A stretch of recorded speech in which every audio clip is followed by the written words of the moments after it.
बिस्मिल्लाहिर्रहमानिर्रहीम। अस्सलाम वालेकुम डियर स्टूडेंट्स, मैं आप लोगों का मैथ टीचर मोहम्मद सरबाल। बच्चों, आज हम लोग मैथ 123 के चैप्टर नंबर 6 और मैथ 113 के चैप्टर नंबर 8 के शॉर्ट क्वेश्चन करेंगे। तो हम लोग आज क्वेश्चन नंबर 11 से स्टार्ट करेंगे। Find a vector whose magnitude is 2 and is parallel to 5i जमा 3j प्लस 2k। तो ये हमारे पास क्वेश्चन है, question number 11। Question number 11. Find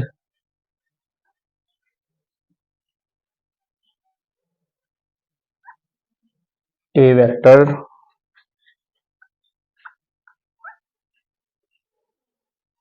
whose magnitude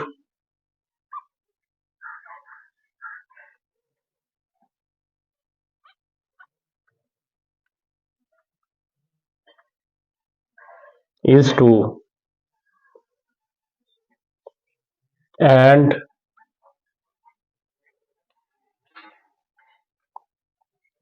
is parallel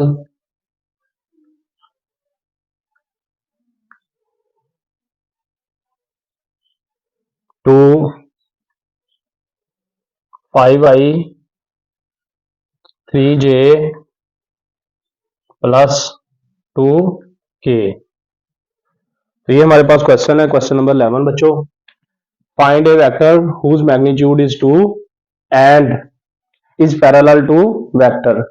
तो हमने एक वेक्टर मालूम करना है जिसका मैग्नीट्यूड 2 हो। तो ये हमारे पास वेक्टर है, इसको हम लेट कर लेंगे ए के equal 5i plus 3j plus 2k। तो बच्चों, सबसे पहले ये जो वेक्टर दिया हुआ है आपको, इसको आप लोगों ने ए के बराबर लेट कर लेना है। सबसे पहले हम इसको ए के इज इक्वल टू लेट कर लेंगे। लेट करने के बाद हम इसका ले लेंगे मैग्नीट्यूड, वेक्टर ए का ले लेंगे मैग्नीट्यूड।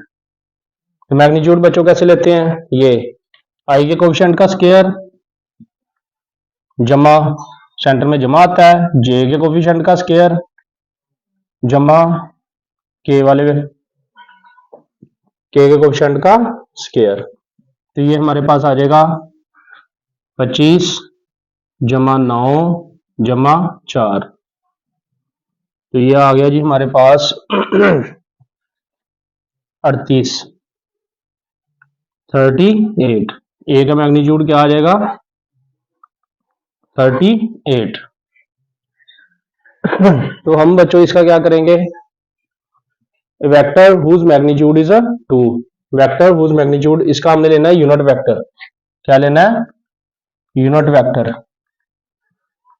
यूनिट वेक्टर लेके तो इसको हमने 2 से मल्टीप्लाई कर देना, simple.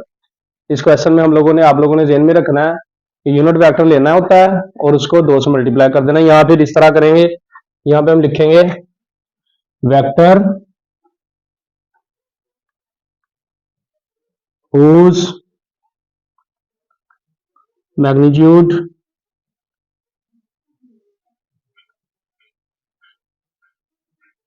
is 2 is equal to 2a cap, मतलब magnitude is equal to 2a over a का मैग्नीट्यूड। मतलब क्या करना है? हमने इसका यूनिट वेक्टर लेना है और उसको 2 से मल्टीप्लाई कर देना है, सिंपल।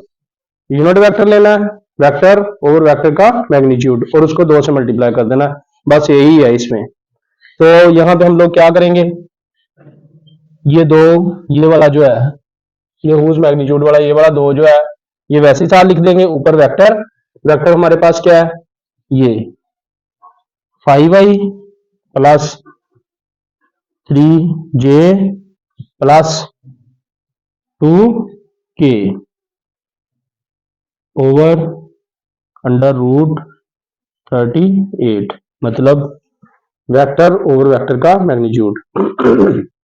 तो बच्चों, इस क्वेश्चन में सिर्फ आप लोगों ने क्या करना है, इसको ए के बराबर लेट करके इसका मैग्नीट्यूड ले लेना है। मैग्नीट्यूड लेने के बाद ये find a vector whose magnitude is 2, एक वेक्टर मालूम करे जिसका मैग्नीट्यूड 2 हो, तो आपने इसका यूनिट सिंपल यूनिट वेक्टर लेना है, ये यूनिट वेक्टर, और इसको दोनों तरफ 2 से मल्टीप्लाई, इधर 2 से मल्टीप्लाई कर देंगे। अंदर मल्टीप्लाई करने की जरूरत नहीं है, सिर्फ बाहर साथ लिख दे, अंदर मल्टीप्लाई करने की जरूरत नहीं है। Question number 14, define scalar product of two vectors, दो वेक्टर्स का स्केलर प्रोडक्ट बयान करें। तो हमारे पास ये क्वेश्चन है, क्वेश्चन नंबर 14। तो इनका आंसर ये है, इसकी डेफिनेशन है the scalar product of two vectors A and B. अगर हमारे पास दो वेक्टर ए और बी हो तो उनका जो स्केलर प्रोडक्ट है वो होगा, उसको हम denoted by A dot B, हम ए डॉट बी से ज़ाहिर करते हैं इसको।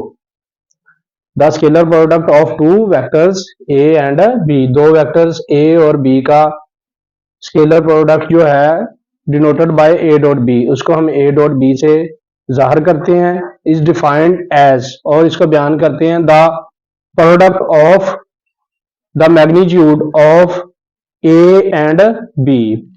ए वेक्टर ए के मैग्नीट्यूड, वेक्टर बी के मैग्नीट्यूड के product and cosine of angle between them, और कोसाइन ऑफ एंगल के साथ। मतलब ए डॉट बी को हम सिंबॉलिकली जो है वो A dot B is equal to A का मैग्नीट्यूड, ये देखें यहां पे उसने कहा product of magnitude of A and B, A dot B को हम ए के मैग्नीट्यूड, बी के मैग्नीट्यूड और कोसाइन एंगल के साथ सिंबॉलिकली शो करते हैं। तो ये हमारे पास डॉट प्रोडक्ट या स्केलर प्रोडक्ट की डेफिनेशन है, ये आप लोगों ने बेहतरीन तरीके से कर लेनी है। Question number 13, find A dot B, find A dot B if A is equal to I जमा 2j जमा 2k, B is equal to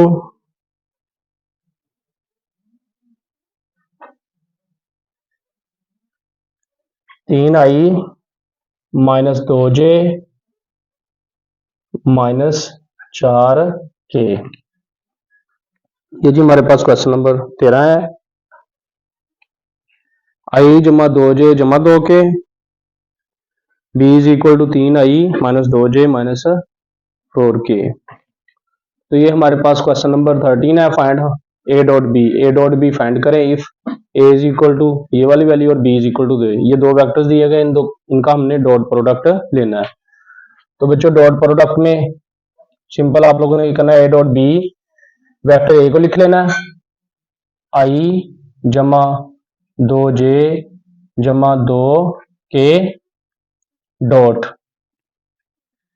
ये बी वाला वेक्टर लिख लेना है 3i minus 2j minus 4k।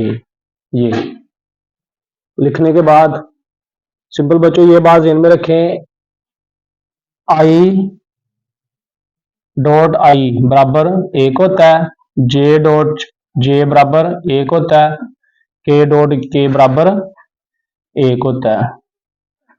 तो हम लोगों ने जब डॉट प्रोडक्ट लेनी है यहाँ पे आप लोग और से देखें, आई का कोफिशिएंट कितना है 1, और यहाँ पे आई का कोफिशिएंट कितना है 3। हमने सिर्फ कोफिशिएंट को कोफिशिएंट से मल्टीप्लाई कर देना बस। ये आई डॉट आई साथ लिखने की जरूरत नहीं है क्योंकि आई डॉट आई बराबर 1 होता है, इस वजह से हम इसको साथ नहीं लिखेंगे, सिंपल हम लोग लिख लेंगे। आई का कोफिशिएंट यहाँ पे कितना है 1, और इधर कितना है आई का कोफिशिएंट 3, तो 1 को 3 से मल्टीप्लाई करेंगे, 3 एक बार 3 आ जाएगा। इसी तरह फिर जे के कोफिशिएंट को जे के कोफिशिएंट से मल्टीप्लाई कर देंगे, यहाँ पे जमा है और यहाँ पे माइनस है, जमा को माइनस से मल्टीप्लाई करेंगे हमारे पास आ जाएगा माइनस, और 2 को 2 से मल्टीप्लाई करेंगे आ जाएगा 4। उसके बाद 2 यहाँ पे इधर जमा है और इधर माइनस, जमा को माइनस से मल्टीप्लाई करेंगे माइनस आ जाएगा, और 2 को ये जो k का कोफिशिएंट है इसको और इधर वाले k कोफिशिएंट को इन दोनों को मल्टीप्लाई कर देंगे आपस में। 2 को 4 से मल्टीप्लाई करेंगे 8 आ जाएगा। तो इस तरह हमारे पास ये आएगा 8 और 3 12, 12 में से 3 निकल जाएंगे -9। ए डॉट बी का आंसर आ जाएगा हमारे पास -9। इस तरह आप लोगों ने ए डॉट बी लेना है। सिंपल आई के कोफिशिएंट को आई के कोफिशिएंट से मल्टीप्लाई कर देना है, जे के कोफिशिएंट को जे के कोफिशिएंट से मल्टीप्लाई कर देना है और के कोफिशिएंट को के साथ, बस। बाकी आप लोगों को ये याद रख लें, जिनमें रख लें आई डॉट आई बराबर 1, जे डॉट जे बराबर 1, के डॉट के बराबर 1 होता है, इसलिए इनको साथ लिखने की यहाँ पे जरूरत नहीं है जब आप लोगों ने ए डॉट बी लेना है। क्वेश्चन नंबर 14 बच्चों, क्वेश्चन नंबर 14 में है फाइंड ए जमा B dot A minus B. Find A जमा B dot A minus B if A is equal to 2i plus 2j 3k और b is equal to 2i minus J जमा K. ये जो हमारे पास दो vector हैं, तो हम लोगों ने फाइंड करना है ए जमा B dot A minus B, ये हम लोगों ने फाइंड करना है। हमारे पास ये दो वेक्टर हैं ए और बी के। तो यहाँ पे सबसे पहले बच्चों हम लोग क्या करेंगे, हम लोगों ने फाइंड करना है ए जमा B dot A minus B. तो आप यहाँ पे देख रहे हैं कि ए वेक्टर ए और बी जमा हो रहा है और वेक्टर ए और बी माइनस हो रहा है और बाद में इन दोनों के दरम्यान में डॉट प्रोडक्ट आ रही है। तो सबसे पहले हम लोग क्या करेंगे, इन दोनों को जमा कर लेंगे। ए जमा बी पहले जमा कर लेते हैं। 2i जमा 2j जमा 3k जमा ये बी वाला वेक्टर लिख लेंगे 2i माइनस जे जमा के। तो सिंपल जमा कर लेंगे आई वाले में आई वाला 2i और 2i कितना हो जाएगा हमारे पास 4i। इसी तरह जमा का 2j है माइनस का 1j है, तो जमा के 2j में से माइनस का 1 निकाल देंगे, जमा का j बच जाएगा। इसी तरह जमा के 3k है और जमा के 1k, तो ये हो जाएंगे 4k। तो a जमा b आ जाएगा हमारे पास इस तरह, ये जमा बी आ जाएगा। अब हम मालूम कर लेंगे a minus B, vector a minus B मालूम करेंगे। तो a हमारे पास है जी 2i जमा 2j जमा 3k, ये वेक्टर a है माइनस वेक्टर बी हमारे पास है 2i माइनस जे जमा के। तो बच्चों इनको माइनस करेंगे, पहले हम ऐसे लिख लेंगे इसको, एक वेक्टर ए को 2i जमा 2j जमा 3k और माइनस को अंदर इन तीनों वैल्यूज से मल्टीप्लाई कर देंगे। माइनस 2i माइनस माइनस से मल्टीप्लाई हो गया हो जाएगा जमा j, माइनस जमा से माइनस k आ जाएगा। ये माइनस को अंदर तीनों से मल्टीप्लाई कर देंगे, तो ये माइनस का 2i और माइनस का 2i ये आपस में कट जाएंगे, ये आ जाएगा 0i। इसी तरह ये 2j जमा के और 1j जमा का 3j हो जाएंगे। इसी तरह ये 3k जमा के और माइनस का 1k 2k रह जाएंगे। तो ये हमारे पास आ जाएगा a माइनस बी। तो बच्चों यहाँ पे अब हम इनके दोनों वेक्टर्स के दरमियान डॉट प्रोडक्ट दे देंगे। हमने क्या मालूम करना है, a जमा B dot A minus B. अब हमारे पास a जमा बी भी आ गया और a माइनस बी भी आ गया, तो इन दोनों को हम मल्टीप्लाई कर देंगे। a जमा B dot A minus B, तो a जमा बी की वैल्यू ये है 4i जमा जे जमा 4k डॉट 0i जमा 3j जमा 2k। तो बच्चों इनको हम डॉट प्रोडक्ट दे देंगे। ये आई का कोफिशिएंट आई के साथ मल्टीप्लाई होगा, 4 को 0 से मल्टीप्लाई करेंगे हमारे पास आ जाएगा जी 0। फिर ये जे का ऑप्शन यहाँ पे 1 है, इधर 3 है, तो 3 एक बार 3। इसी तरह इधर के का ऑप्शन 4 है और इधर 2 है, तो 4 को 2 से मल्टीप्लाई कर देंगे, 4 2 बार 8 आ जाएगा। ये बच्चों हमारे पास, इनको हम जमा कर लेंगे, 8 और 3 हो जाएगा 11, 8 और 3 11, ये हमारे पास आंसर आएगा। बच्चों ये आंसर जो है, इस क्वेश्चन का आंसर 11 आता है, 11 आता है। बुक के ऊपर अगर आप इसका आंसर देखें, वहां पे इसका आंसर दिया गया 8, तो वो आंसर बुक के ऊपर गलत है। अगर हम लोग यहाँ पे ये जो वेक्टर ए है, इसको हम ऐसे लिखें, आई जमा 2 जे जमा 3 के, तो हमारे पास इसका आंसर 8 आता है।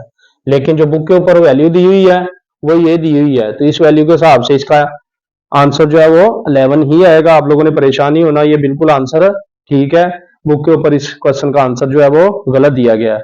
हाँ, अगर हम ये ए वेक्टर जो है, इस वेक्टर की बजाय हम इस वेक्टर के साथ ये वाला ए वेक्टर रखें, तो हमारे पास फिर आंसर 8 आएगा।